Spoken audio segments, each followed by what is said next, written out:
Well, again, I've mentioned several times, and we're going to continue to say it, but you know, I have a background in service, and I don't ask David, hey, why don't you tell us what your qualifications are to serve?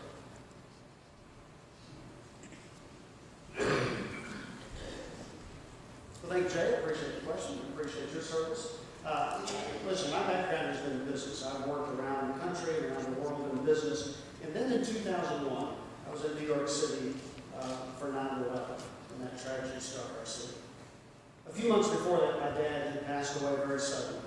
And I was ready for a change, especially after the events of 9/11 and seeing firsthand what happened in New York City.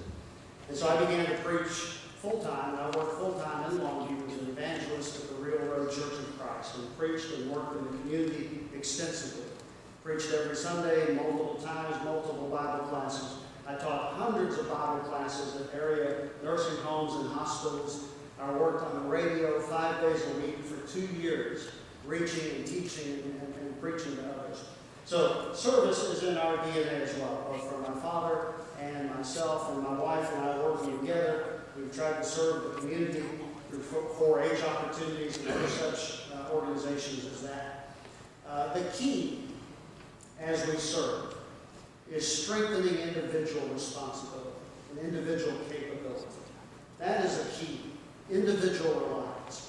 But we have too much government, and we have made a theme of this campaign that we want to see less government and more liberty. And through service, what we do is raise people up to stand on their feet as individuals and not be dependent on the government.